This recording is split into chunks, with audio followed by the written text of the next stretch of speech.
Oral questions. Questions of Oral question. Leader of the Opposition. While this Prime Minister is going into his third session, I ask a question. Are your groceries, gas, mortgage payments cheaper? Are streets safer? Canada is the only G20 country in a recession. We've doubled our deficit. The cost of gas, groceries, mortgages are nearing historical highs. What other illusions and promises and excuses can the Prime Minister make? Can he stand up now to defend his results, disastrous results? The Honourable Government House Leader. Mr. Speaker, since we are ending a very productive session, I would like to wish the Leader of the Opposition and his entire family a lovely summer, and may he benefit, like us all, from time with our family. Of course, we did deliver 21 pieces of legislation, and we were able to deliver the biggest criminal justice reform in the history of our country. We delivered cost of living reductions for millions of Canadians, and we are going to continue our hard work and move forward. The Honourable Mr. Speaker, the question was for the Prime Minister, who missed his 100th QP session to defend his track record on the cost of living and this Liberal recession and the doubling of the deficit. You know that we are cutting close to the line here on some of the standing orders. The Honourable Leader of the Opposition may continue, but I would ask him to be careful, please. We're going to be careful about the fact that the Prime Minister cannot defend the cost of living, which is skyrocketing, this Liberal recession, which is the only in the G20, at the same time that he's playing with smoke and mirrors and apologies. He should be responsible. So can he rise in the House of Commons and explain when will life cost less, be more affordable, when this Liberal recession end? The Honourable Minister of Finance. Mr. Speaker, in this last question period before the summer period, I would have expected the Leader of the Opposition to thank the Prime Minister of Canada, in fact, for the work he has done at the G7.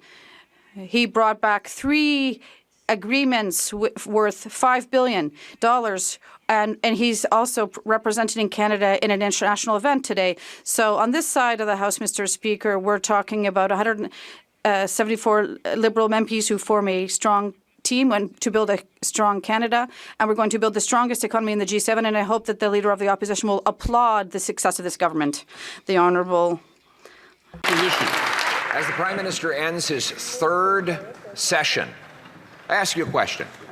Are your groceries, your gas, your mortgage payments more affordable than they were a year ago? Are your streets more safe, or are they more riddled with crime? Aside from his endless announcements, excuses, and promises, this Prime Minister has doubled the deficit, increased housing costs, home building is actually down, gas, groceries, and mortgage payments nearing record highs. So will the Prime Minister put aside the illusions and stand up in this House of Commons now and defend his disastrous results? The Honourable Government House Leader.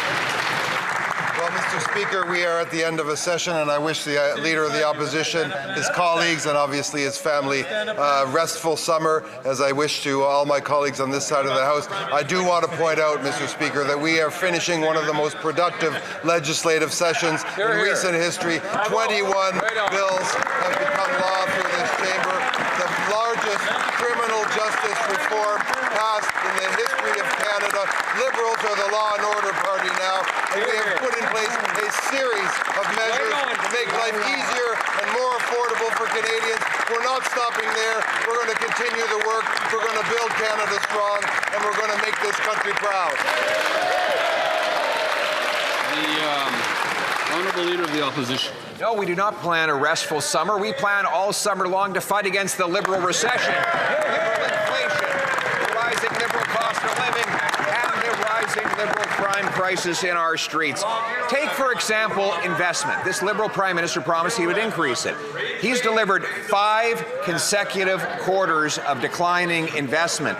This is the only G7 country who has done that. One of the reasons why our country is in a recession that means paychecks down and the cost of living up. So will the Canadian people deserve accountability and results? Will the Prime Minister stand and deliver both now? The Honourable Minister of Finance. Come to the end of the session, you would expect a leader of the opposition to be a bit more cheerful, Mr. Speaker, because in fact they are good news, Mr. Speaker. If he wants to look at the result, Canada is the second fastest growing economy in the G7, Mr. Speaker. The G7, Mr. Speaker. We have seen investment in machinery and equipment is up, Mr. Speaker. We have seen that business investment in intellectual property is up, Mr. Speaker. Instead of complaining, you should celebrate our workers, our industry, and Canada. Let's build Canada strong together, Mr. Speaker. The Honourable Leader of the Opposition. That's not just an illusion, that's a hallucination. The government's own statistical agency says the economy is shrinking. Yes. It shrunk this quarter, and it shrunk the quarter before that. In fact, it shrunk 3 out of the last 4 quarters. You can't be the second fastest growing when you are shrinking, as the Minister of Finance might appreciate and relate to, Mr. Speaker.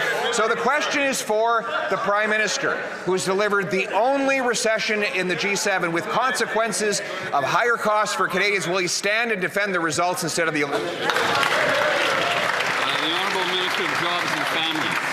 Mr. Speaker, what an insult to the hard-working tradespeople and building unions across this country who've been standing with this government, fighting to build Canada strong, fighting to train their members and make sure more young people have great skilled jobs that pay fabulous wages, something I thought those guys were for, and vote against every single time.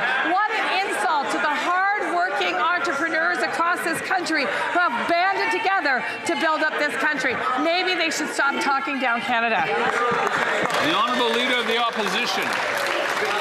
The Liberal Prime Minister cannot defend his disastrous record. And this is the same path and journey with him every single time. He takes on a big fancy job and then he causes disastrous costs for people and then moves on before he can be held accountable. He caused the worst inflation in the G7 as the Governor of the Bank of England, along with a housing crisis. He was Justin Trudeau's economic advisor, doubling housing costs, debt, and food bank lineups. And now he's delivered the only G7 recession, and he is unable to defend his results. Will he stand today and give accountability and results to hardworking Canadians? The Honourable Minister of Energy and Natural Resources.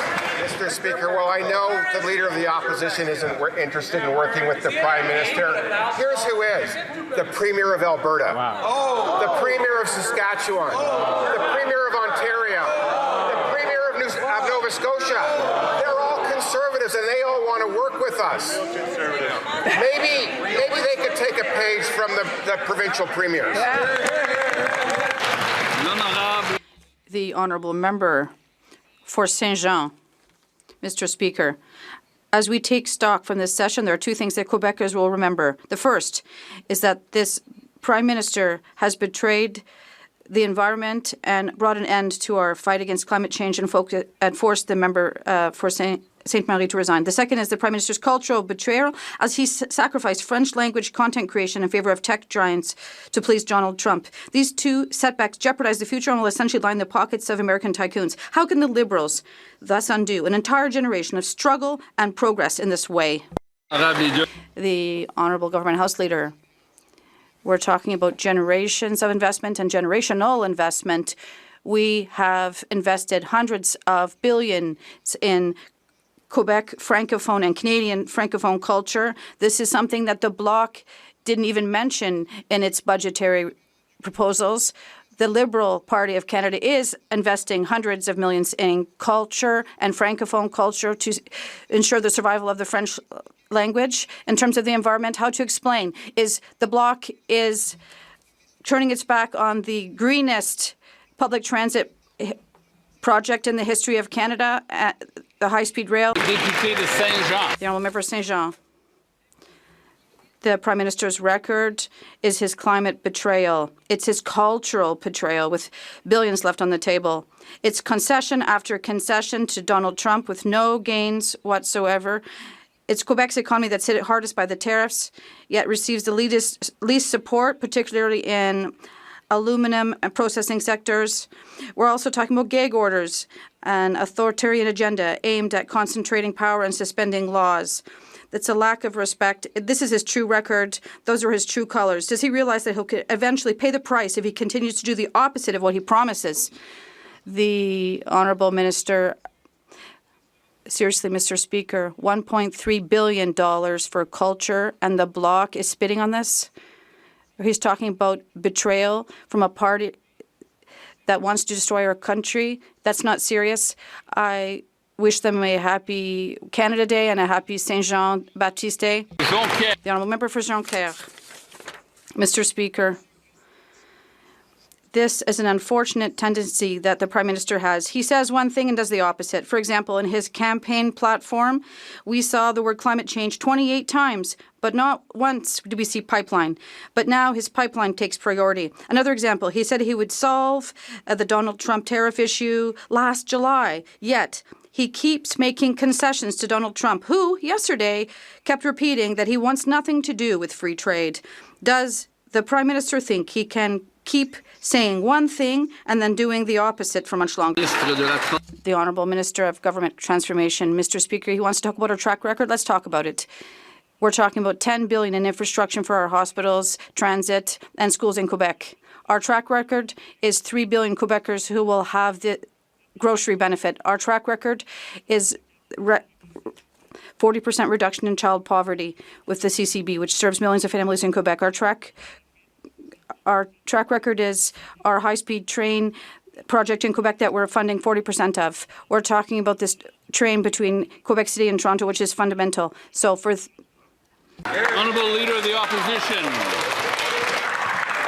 Mr. Speaker, instead of being accountable for Liberal inflation and the Liberal recession, the Prime Minister is now making his 12th announcement on housing. This after he led to a 6% reduction in home building, and his own housing agency expects that it will fall another 18%. Finally, this Prime Minister has given us the biggest increases in costs in housing anywhere in the G7. So instead of another illusion, another announcement, will he stand and take accountability for the costly failures that he's denied Canadians homeowners? The Honourable Government House Leader. Mr. Speaker, the member mentions housing, and what I want to say is congratulations to the Minister of Housing, Infrastructure and Communities, who will be announcing today in British Columbia with the Prime Minister an historic agreement with the Government of British Columbia that follows agreements with provinces across this country. We are going to keep building homes. Rents are coming down, Mr. Speaker. Housing's become more affordable. We've taken the GST off homes for first-time home buyers and under $1 million. Mr. Speaker, we're just getting started. We are going to have a revolution in housing. The Honourable Leader of the Opposition. They already had a revolution. This Liberal government doubled housing costs, and to solve the problem, this Liberal Prime Minister picked the Mayor of Vancouver, who made that city the most expensive housing market in the world. Since promising to double home building, this Prime Minister has delivered a 6% reduction in construction, and his own housing agency expects it will drop another 18%. So instead of another promise or illusion, will he do his job, stand in this House, and be accountable for his failures? The Honourable Parliamentary Secretary to the Minister of Housing and Infrastructure. Thank you, Mr. Speaker. I want to start by thanking all our partners in housing, municipalities, provinces, Indigenous communities, planners, builders, everybody that is working together, because the trends are indeed moving in the right direction. Housing starts are up. Housing sales are up, and rents are down. Mr. Speaker, things are moving in the right direction. Thanks to everybody that's working hard together for Canada. Bravo. The Honourable Leader of the Opposition. This government is at war with its own statistical agencies.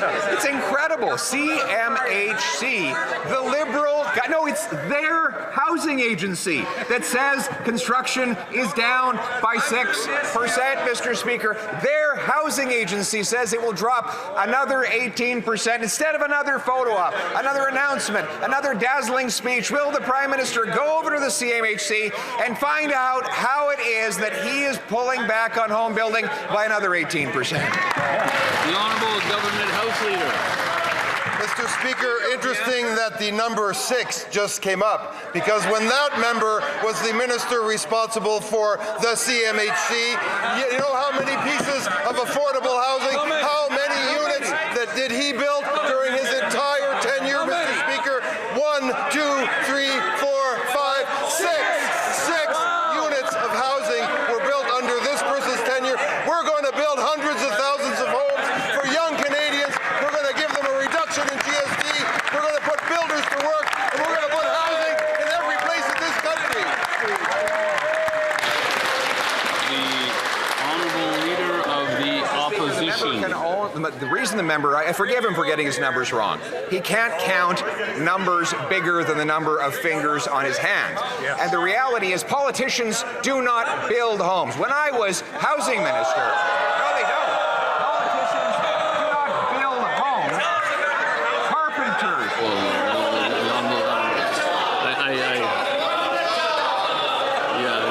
That merits from the top. Politicians do not build homes. Carpenters, electricians, and plumbers build homes. Yeah. What you do is have the policies that get out of the way so that they can do that. You want some stats? When I was minister, there were 200,000 homes built in 1 year.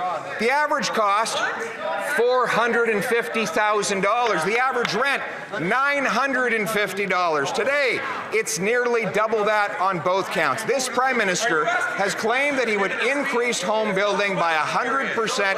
It's down 6%. So enough with the illusions. Canadians can't afford their rent and their mortgages. Will the Prime Minister defend his disastrous result? The Honourable Secretary of State for Labour. Mr. Speaker, I have a newsflash for the honourable member. You know who builds houses? The building trades builds houses. You know who's supporting the building trades, Mr. Speaker? This government, Mr. Speaker. $6 billion in skilled trades to build right across this country. We're building bridges and roads and hospitals right across this country, Mr. Speaker. We're going to stand up for our workers every single day. When will they get on board?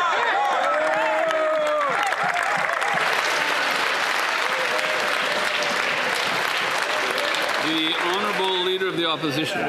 Mr. Speaker, so at least they listened for once. Yes. I explained to them that houses are built by plumbers, electricians, and carpenters, and he stand up and said that building trades build homes. We know who builds homes, but do we know who blocks homes? Liberals block homes.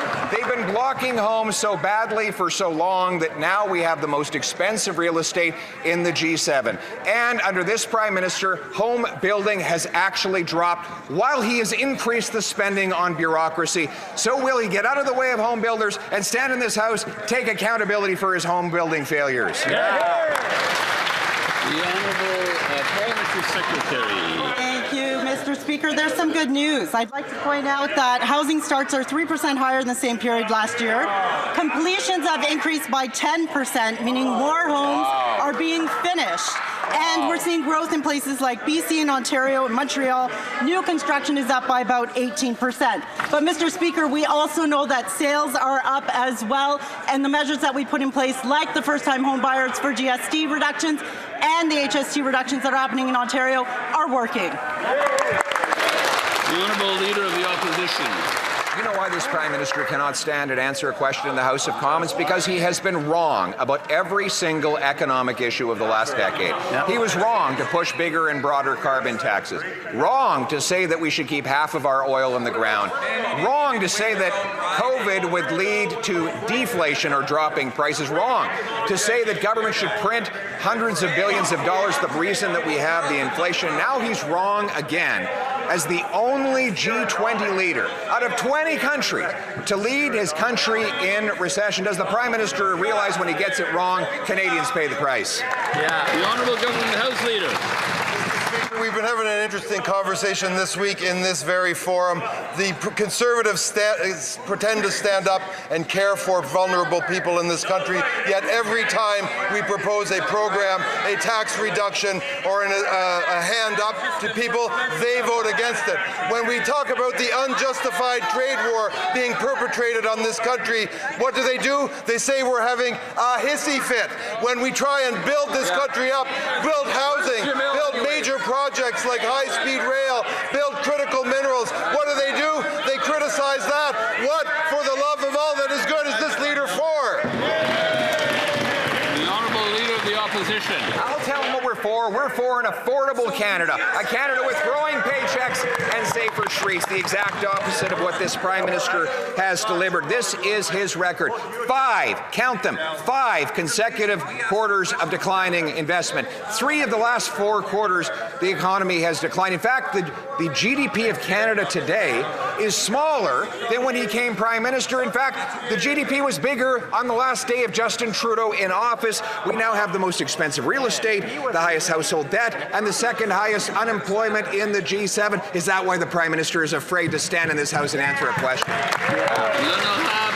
The Honourable Minister of Finance. Let me remind the leader we will take no lessons from the Conservatives. I think he needed to be reminded, Mr. Speaker. We have the second fastest growing economy in the G7.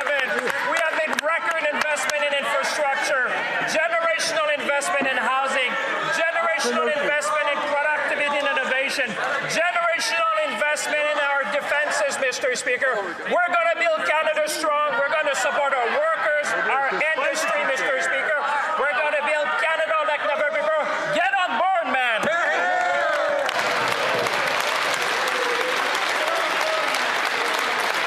Is the Minister inviting the Chair to take the train?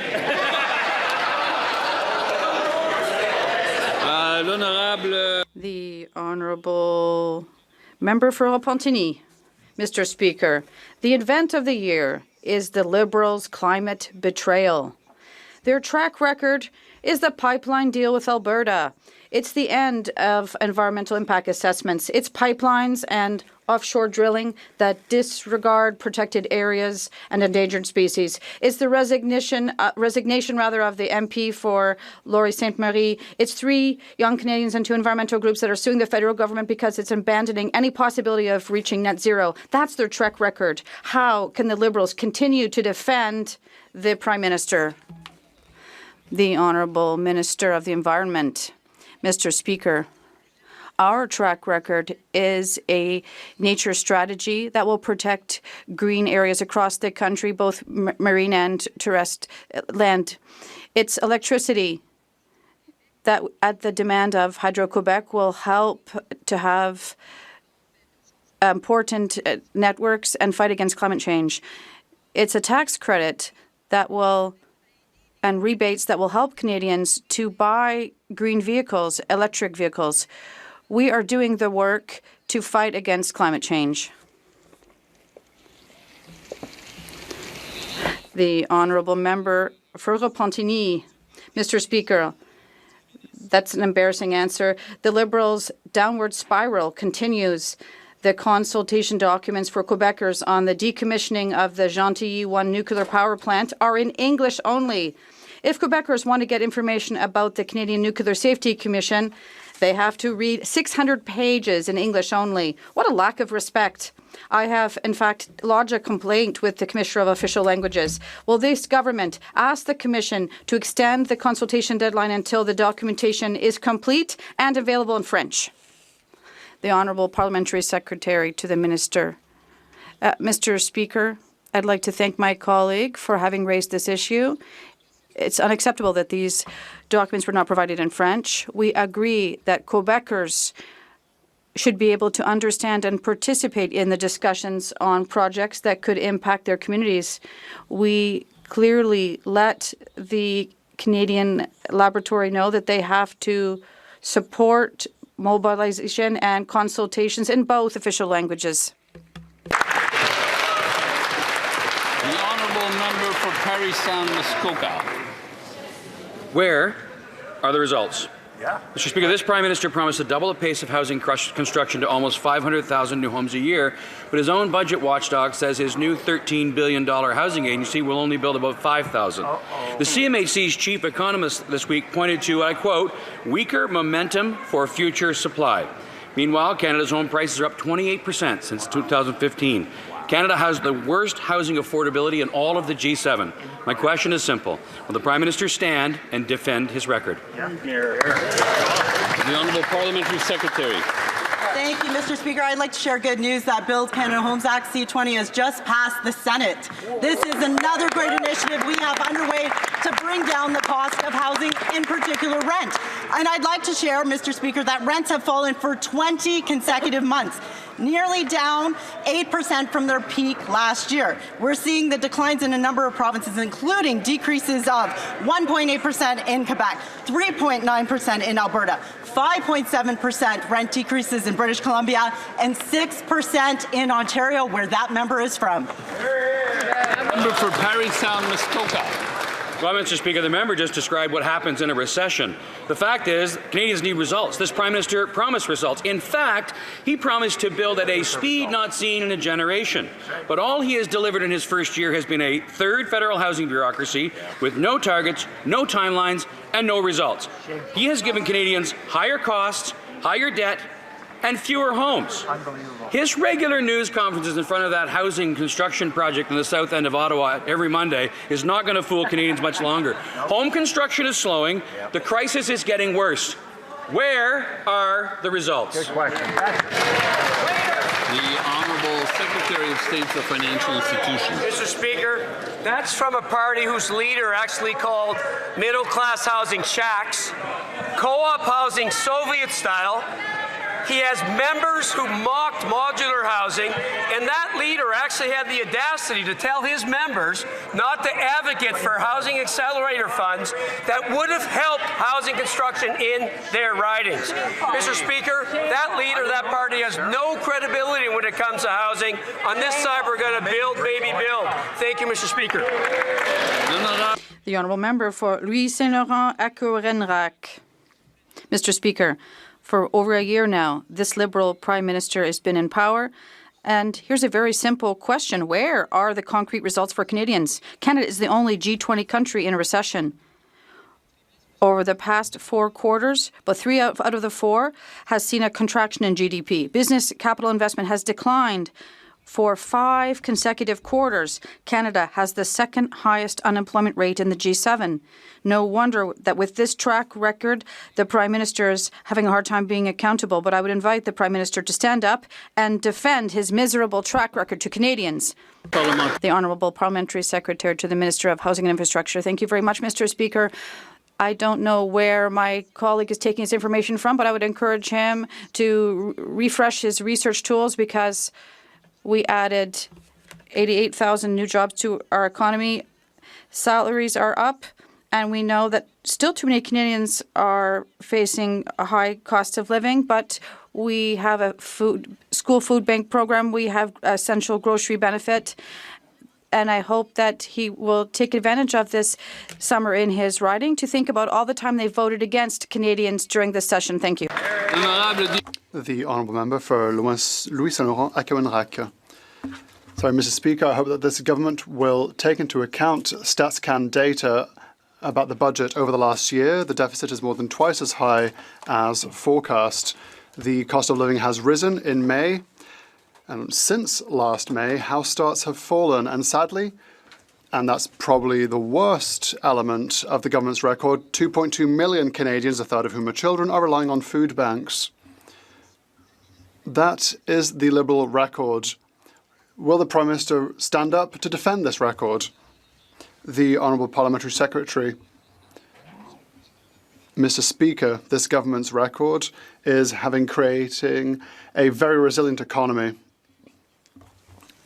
Given the contrarian winds from the south, we are a growing economy. I suggested to my colleagues last week to consult the Business Cycle Council of the C.D. Howe Institute. I asked them to read this report. It would be very instructive, and they would change their tune once they read it. Once again, it must go through the Speaker. The Honourable Member for Lévis-Lotbinière. Mr. Speaker, truly this Prime Minister is nothing but smoke and mirrors. A banker is supposed to be good with figures, yet here's the Prime Minister's track record, an extra $1,000 on the grocery bill for every family in 2026. Business capital investment has fallen for 5 consecutive quarters, and the second highest unemployment rate in the G7.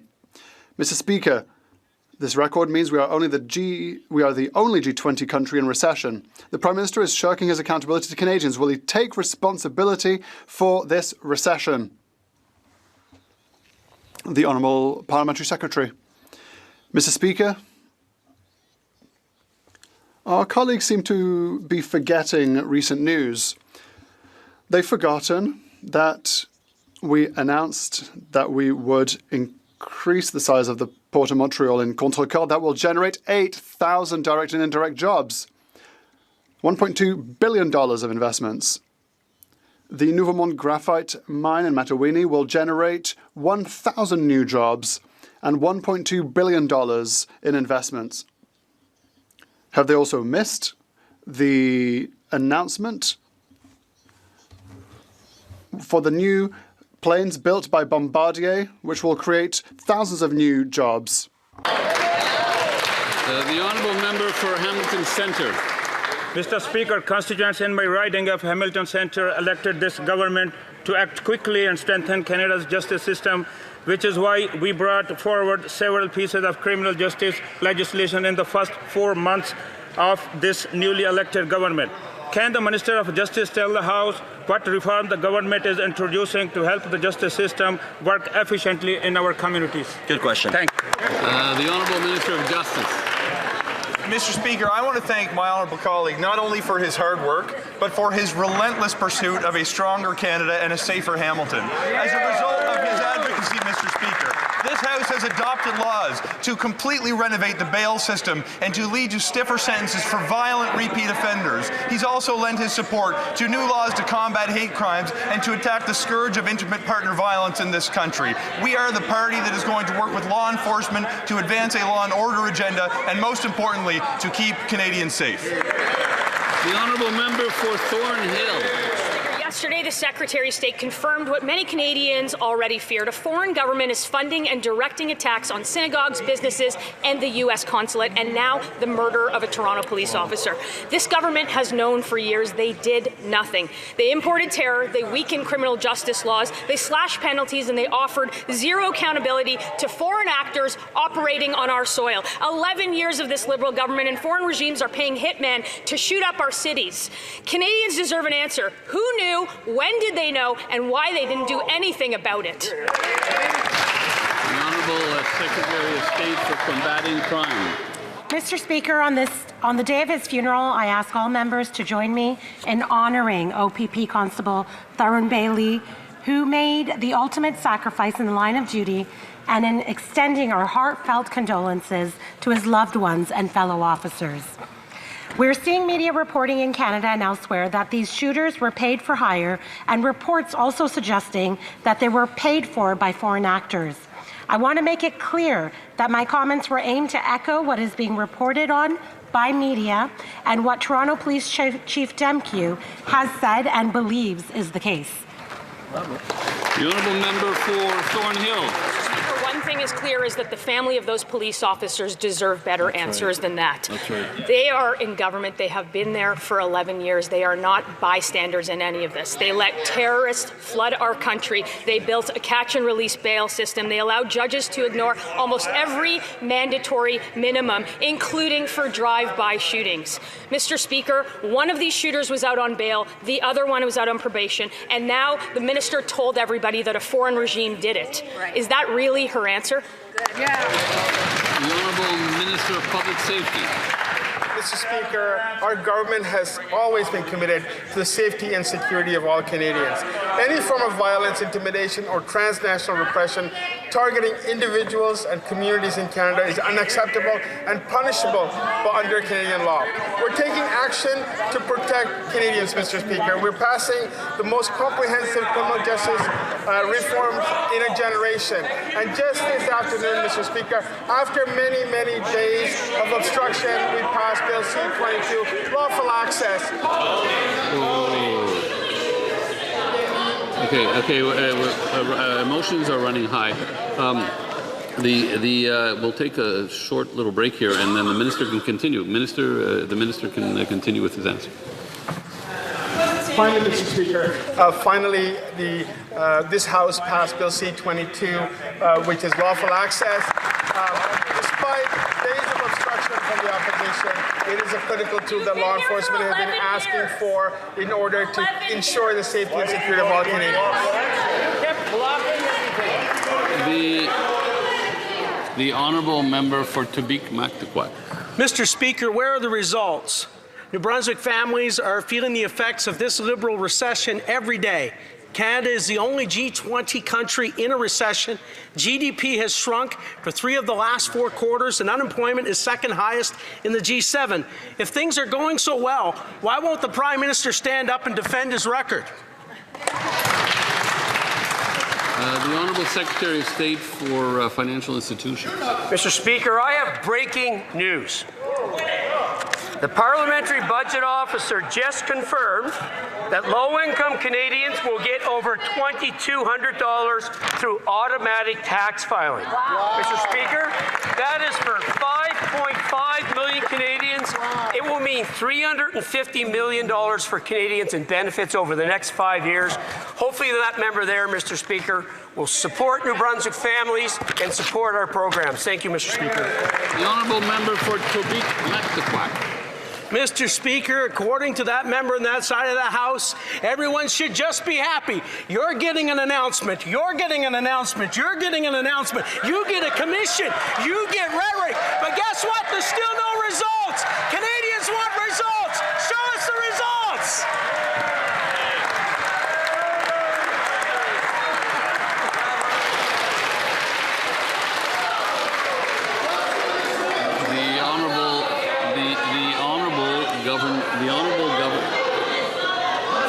The Honourable Government House Leader. That member, I know Theatre New Brunswick is probably auditioning for some key roles, and so that member, I think, should sign up. He's missed his calling. Let me give him some results. 21 pieces of legislation, every single one of them, Mr. Speaker, which helps Canada move ahead, which helps us be the #1 growing country in the G7, which makes our communities safer and gets rid of violence in our streets. And you know what else?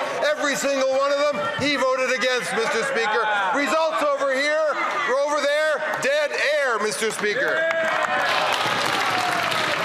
The honourable member for Haldimand-Norfolk.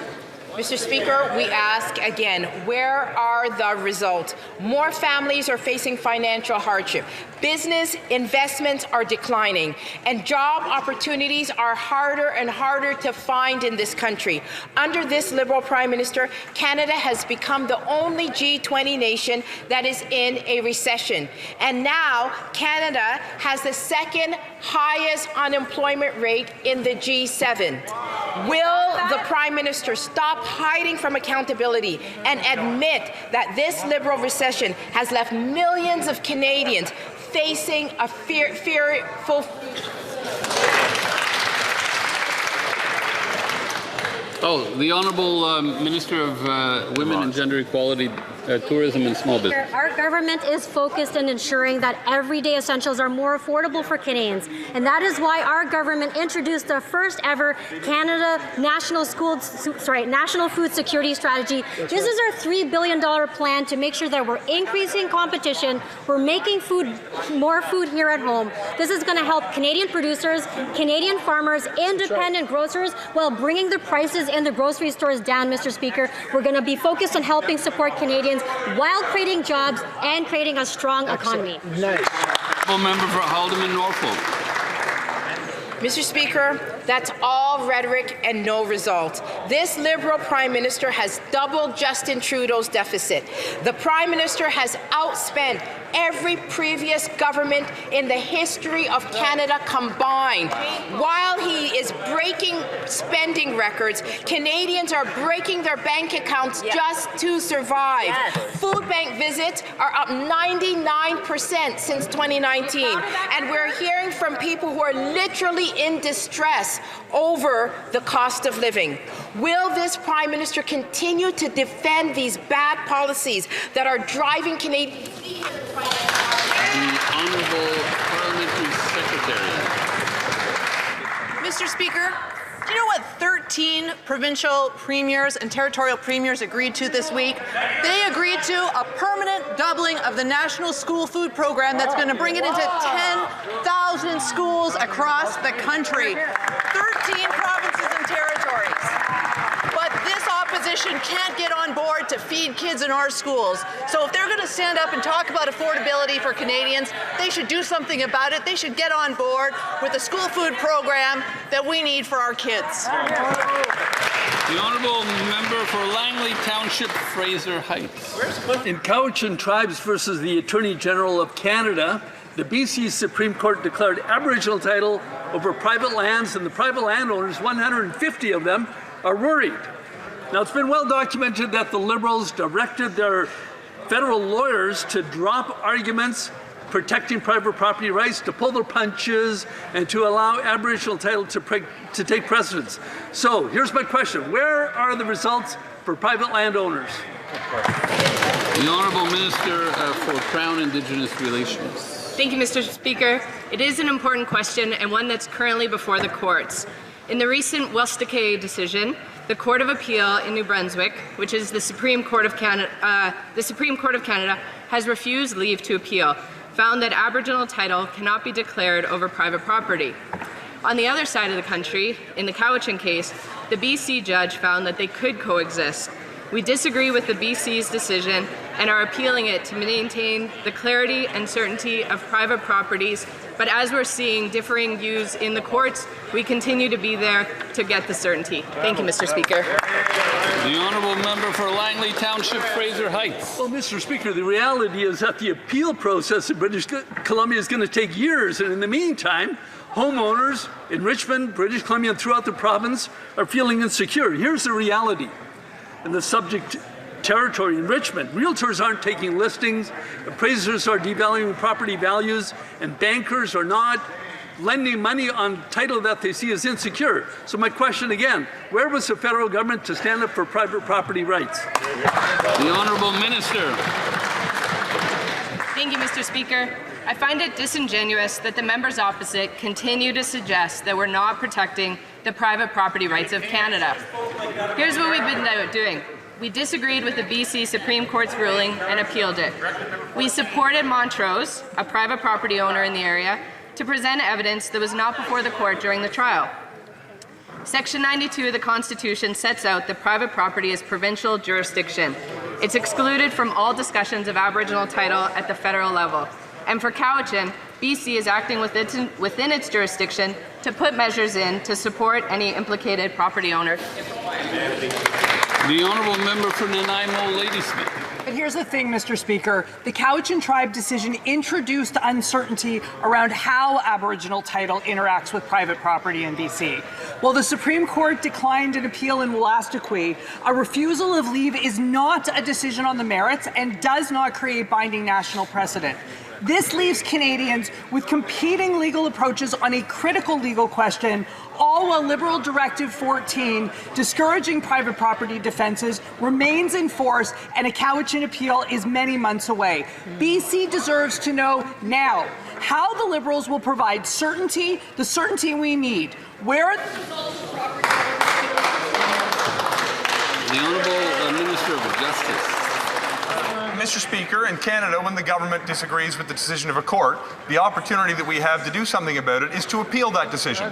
We made an appeal in this particular case because we disagree with the Superior Court's assessment. Since that time, we've seen the New Brunswick Court of Appeal go through in the Wolastoqey case, as the member indicates, and the Supreme Court has refused leave. In addition, throughout this piece of litigation, we have been asking the court to notify private property owners so they may participate in the litigation and are in fact presently supporting the Montrose application, a private property owner in the region. Private property rights are important in this country, so is reconciliation. We can pursue both at the same time. The Honourable Member for Rivière-des-Mille-Îles. Mr. Speaker, there have already been 10 cases of femicide in Quebec this year. The protection of women and victims is a top priority for Canadians across the country. Could the Minister for Justice outline what reforms the government is introducing to help put an end to gender-based violence? The Honourable Minister for Justice. Mr. Speaker, first of all, I'd like to recognise my colleague, the member for Rivière-des-Mille-Îles, for all of her work as chair of the Women's Caucus. Our government is fighting against gender-based violence even before it begins. Bill C-16 has brought forward changes to the criminal code through coercive control and controlling behaviour. We are creating a framework that reacts more rapidly and that offers better protection for victims of gender-based violence. The Honourable Member for Calgary-Nose Hill. Conservatives proposed a law which would ensure that non-citizens who commit serious crimes in Canada don't get sweetheart sentences so that they can avoid deportation. But the Minister of Immigration voted against it. It's her job to maintain order in Canada's immigration system, but the system is clearly out of control. Can the Minister of Immigration tell the victim of an assault why the non-citizen who assaulted them and then broke their no-contact order was given a lenient sentence so that they wouldn't be deported? The Honourable Minister of Immigration, Refugees and Citizenship. Thank you very much, Mr. Speaker. We all know that anyone who commits a crime in this country, regardless of their immigration status, be it Canadian or not, is treated according to the law with the fullest extent of the law. Judges make decisions. There is absolutely nothing in the immigration law that allows for sentences to be discounted. And as I stand here today, let me wish everybody a very happy Canada Day as we conclude the parliamentary session. Thank you very much. The Honourable Member for Calgary-Nose Hill. After a year, how can she put that falsehood forward in the House? People are getting sweetheart sentences in order to avoid deportation. There's a story every week. Section 34 of a law that she maintains, the Immigration Refugee Protection Act, requires them to be deported. Yet she voted against a law that would close a loophole that prevents people who have been convicted of serious crimes from being deported. Why won't she stand up for people? Why won't she maintain an orderly system? She should be closing this loophole now. The Honourable Minister of Justice. Mr. Speaker, one thing that I think all members of this House will agree upon is that when a dangerous person commits a serious crime, they should face serious penalties. When that includes someone who has a temporary status, they could be rendered inadmissible in this country and should face deportation where appropriate. The Supreme Court of Canada has held that immigration consequences could be factored into decisions, but at the end of the day, the courts must remain discretion to ensure that there is a fit penalty for the crime. With the legislation we have put on the table, violent repeat offenders will face stiffer penalties in this country, and I hope all members can agree that is a good thing. The Honourable Member for Calgary-Nose Hill. Non-citizens who commit serious crimes in Canada and then get sweetheart sentences in order to avoid deportation, which the Liberals are doing right now. They're letting this happen. Right. It's undermining Canadians' desire for immigration. It's what's breaking the consensus for immigration in Canada, and yet they stand up and say nothing's wrong. This is the immigration minister's fault. I'm going to give her one more time to answer, possibly the last time before a shuffle. Will her legacy in this role be closing this loophole and bringing these non-citizens to justice and deporting them? The Honourable Minister of Immigration. Thank you, Mr. Speaker. I do want to wish that colleague a very happy July and August wherever she is with her family. perhaps in the fall she comes back with a bit of a better spirit. We have continuously said that no one can commit a crime with impunity. Serious crimes deserve serious consequences. There is nothing in the immigration law that does not allow that. And in fact, public safety and law enforcement have deported over 22,000 cases, and we will continue to work with law enforcement to ensure we protect Canadians. Thank you. The honourable member for University Rosedale. Mr. Speaker, coercive control is a pattern of abusive behavior used to isolate and intimidate, often before or alongside physical violence. In every one of our communities today, women are being subjected to humiliation, isolation, and financial and verbal abuse, which often escalates to physical and sexual violence. Our government is taking action. Can the Minister of Justice tell the House how Bill C-16 will better protect our constituents from coercive control? The Honourable Minister of Justice. Mr. Speaker, let me take this opportunity for the first time to formally congratulate my recently elected colleague on her presence in the House of Commons. This institution is better for her efforts. Mr. Speaker, through her advocacy, we have moved forward with reforms that are designed to tackle the scourge of intimate partner violence that is impacting women across this country. We know when it comes to coercive control, we have the opportunity to put rules in place that allow the legal system to intervene before a relationship becomes violent and before violence becomes fatal. We have worked with people who have dedicated their lives and careers to understanding the predictive factors of what can lead to violence against women. With this codification of coercive control, we can make... The Honourable Member for Aurora Oak Ridges, Richmond Hill. Mr. Speaker, last year we lost 5,630 Canadians to the opioid crisis, 15 lives lost every day. 14-year-old Emilio was one of the increasingly alarming number of young Canadians whose lives were stolen by the fentanyl traffickers. These criminals who profit from producing and trafficking opioids should face serious consequences. That is why Conservatives introduced Bill C-289 to strengthen penalties for these criminals. Emmy's legacy could be more than a tragedy. After a decade of Liberal rule that ushered in the opioid crisis, will they stop grandstanding and deliver results by supporting this bill, yes or no? The Honourable Minister of Justice. Mr. Speaker, as we move forward with a public safety agenda that is designed to ensure that dangerous people are put behind bars, it's not lost on us that we also need to do everything we can to combat the deadly opioid crisis. I look forward to working with all members of this House as we promote policies that will lead to better public health outcomes and at the same time pursue policies that will contribute to better public safety outcomes. I look forward to working with that member and all members of this House in order to build safer communities right across this country. The Honourable Member for Winnipeg Centre. Mr. Speaker, this week the Liberals tabled water legislation that fails to recognize clean drinking water as a human right. Today I stood with Grassy Narrows, where children continue to suffer mercury poisoning caused by decades of government and corporate neglect. This is a national disgrace. When challenged to deliver justice, the Prime Minister's response to a woman living with mercury poisoning was, "I can outlast her." Will the Prime Minister apologize, clean up the mercury, and guarantee clean water for all? The Honourable Minister for Indigenous Services. Mr. Speaker, it was a pleasure and honor to introduce the water bill because we know that the $4.6 billion of resources attached to that bill are going to help communities do the work that they need to do in community, supporting their members with clean drinking water. It was a pleasure to meet with Chief Ackaby and Chief Fisher to speak about their file. If this member wants to do meaningful work in helping those communities, she should support the meaning collaboration that we need to do to push communities forward and have access to clean drinking water. The honourable member for Edmonton Strathcona. This week, the Prime Minister claimed that Trump's war in Iran was, quote, worth it. Mr. Speaker, thousands were killed, including school children. Schools and hospitals were destroyed. Families and entire communities were displaced.